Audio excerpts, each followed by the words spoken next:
Good evening. Welcome to another episode of the DBS Sport with me, Kenson Casper.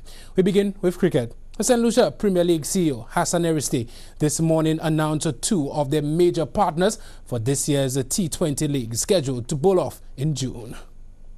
Today is a very exciting one in which that we welcome on board one of our major, if not, of course, one of our major partners, because remember we have persons like Peter Bear, which as mentioned, they are now presented by partners working alongside IC. We have Lucilec, who are powered by partners, and we are very happy that they renewed with us. And the good thing is they renewed, and why they realize the success, and not just the success, but where and the direction in which the league is going.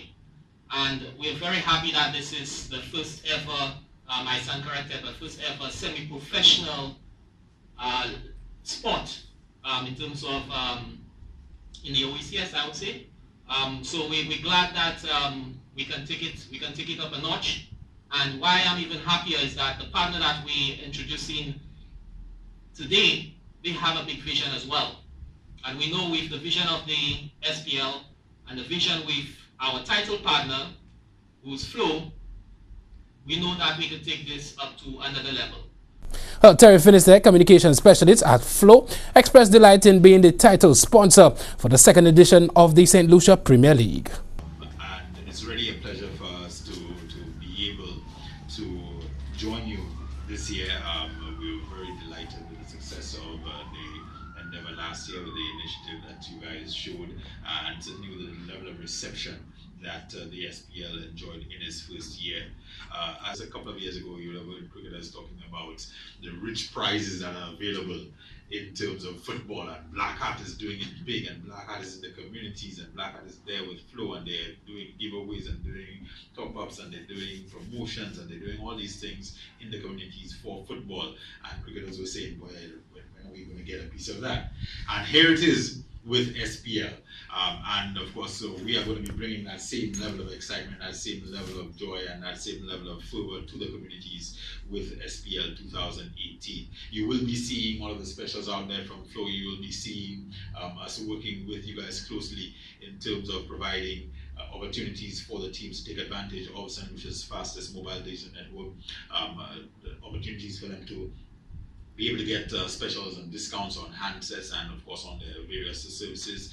We are St. Lucia and the Caribbean's leading telecommunications service provider. So there are so very many opportunities that we can explore and will explore, and I'm sure that's why you chose us as your title sponsor. Also present at this morning's launch was powered by sponsor Lucilec. Roger Joseph, Corporate Communications Manager at Lucilec, indicated that they were happy to be associated with the St. Lucia Premier League's vision in exposing local talent to semi-professional settings. Happy to be able to partner with SPL T20 for the second year running. Our emphasis on sports essentially is with respect to developmental initiatives.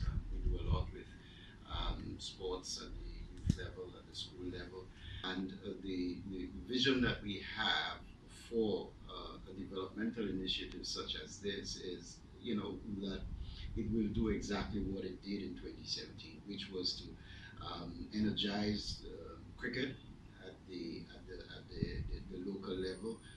We're very happy that the local organization can put this on, that can involve local players and expose young players to the excitement and the skills required for semi-professional sport, cricket in this instance. Well, in basketball, despite a less than stellar attendance and thanks to perfect weather conditions, a 2018 Independence 3x3 tournament concluded on Sunday, March 4th at the VG Multipurpose Sports Complex. 9 teams battled it out in both men and women's categories for the right to be called the 2018 3x3 champions. In the women's pool, Lady Jets featuring Carrie Ann Louiso, Janice Hector, Melissa Dermil, Carleen Williams captured the championship with a hard-fought 8-7 win over the A team with youth basketball standouts Mia George, Jeremiah Everest, Kamika, President, and Sienna Jameson. Well, in the men's pool, a Savage Storm featuring Keegan Preville, Andrew Louisor, Marlon Samuel, Shamaja Baptiste, embarked on an undefeated 7-game run while averaging 18.8 points per game to emerge victorious in the final, defeating Migos 19-11. Team Savage Storm's success was no fluke, as all the players on this team comprise of players currently enrolled in the national team's preparations ahead of the AmeriCup 2021 qualifiers to be held in Suriname in June. Migos, featuring Pakel Gooms, Anthony Polong, Simeon Hippolyte, and Johan Favre, defeated the 767-758 Connections, featuring Dante Peter, Ali Schillenford, Dunstan Peters, and Ryan Philogen. They won that game 19-11 in the first semi-final matchup. Now, champion Savage Storm, they steamrolled the Bandit Ballers, that's featuring Nicholas Toussaint, Sheik Alphonse, and Keon Embrek, and also Khalil Weeks, with a 19-1 thrashing in their semi-final. Well, in football, the 2018 St. Lucia Football Association Division 1 Cup is definitely at the business end. Now, every team in this year's competition has 2 games left, and for some teams, these 2 games can cost them up to $35,000. Before the tournament, the SLFA announced that the winning team in this year's competition would walk away with $10,000. In addition to this, the local football governing body announced that they will be contributing an additional $25,000 to the winning team. The additional funds will go towards the team's participation in the CONCACAF Club Championships in Trinidad. So far, 4 teams are considered to be leading the pack. These teams include Platinum FC, Big Players FC, VSADC, and Uptown Rebels. Platinum FC is on top of the table, holding an impressive goal difference of +5. For the Emmanuel Bellas coach team, it is simple: win the next 2 games and win the highly coveted title. But this is easier said than done. Their opponents, Big Players FC, have shown in the past that on any given day they can penetrate any defensive structure. With the likes of Valdez Maxim and Lincoln Phillip in the attack, the Masher boys will be looking to defeat Platinum in their backyard. Big Players, they take on Platinum at 8 p.m. at the Phillip Master Ground tonight. VSADC allowed a golden opportunity to take the lead in this year's tournament slip through their fingers last week as they played in Ansaway. The Central Castries Powers needed a win against a lowly Alès to go on top of the table. The Sean Curtin coach team will now need to secure a convincing victory against Avery Juniors in their clash on tonight at 6 p.m. With Shaquille Buju Degazo in attack, the Castries team will be looking to claim all 3 points. Uptown Rebels have had a tumultuous time in their first trip to the top flight of club football on the island. Their transfer activities at the beginning of the season left many forgetting that this is still a new club. The Vieux-Fort-based team put themselves back into the mix with a 1-0 victory over defending champions Northern United last week. Being only 1 point behind the top of the table teams, the San Savory-led team will be looking to defeat an underrated T-Rocher FC team. If they were to walk out with a victory and other results went their way, Uptown may still have the last laugh at the end of this very exciting tournament. Uptown, they play T-Rocher FC at 6 p.m. in Vieux-Fort tonight. Sitting on 7 points, Northern United are still statistically in this year's competition. The defending champions will be hoping that everyone else draws while they win their encounter against Alès in Anstare. The young Alès team, however, will not go down without a fight. The bottom 2 teams will be relegated from the tournament. As we have seen in their game against VSADC, Alès is not a team to take lightly. Northern United take on Alès at 8 p.m. at the Anstare playing field tonight. Lots of football. Well, we take a break, but when we get back, Australian batsman David Warner and South Africa's Quinton de Kock charged by the International Cricket Council.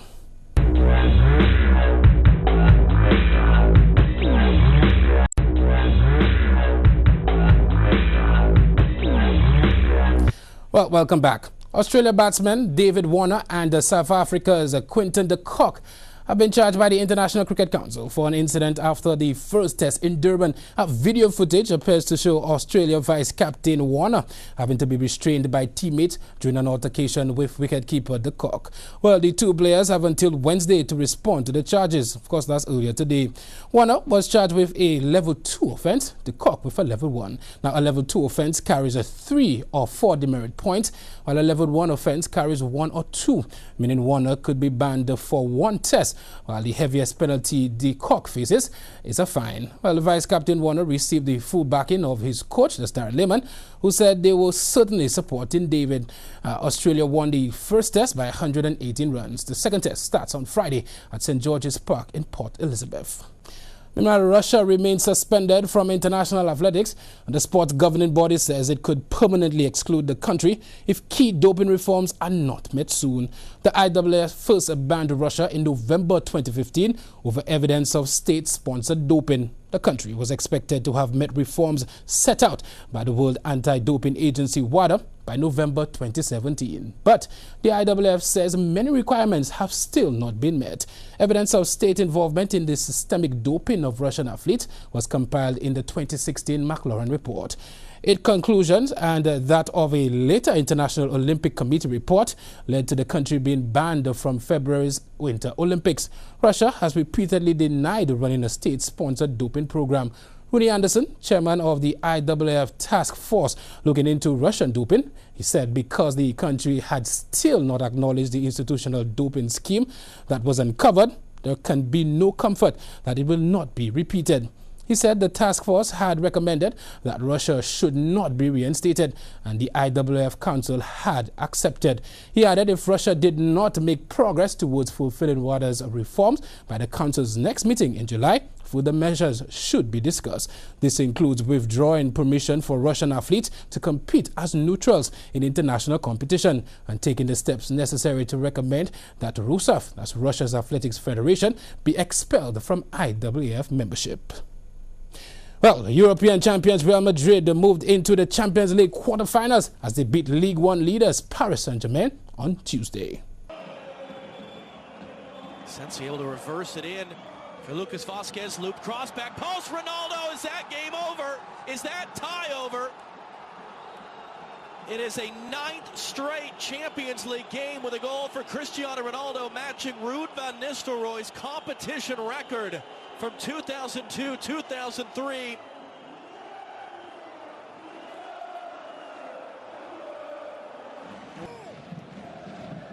Maria deep to the back post. Thiago Silva back in front, headed, deflected, and in. This one just comes through traffic. It's very unfortunate. And I think Cavani gets the last touch here as Casemiro looks to clear this one. Just hits him awkward height on the knee. Bounces in off.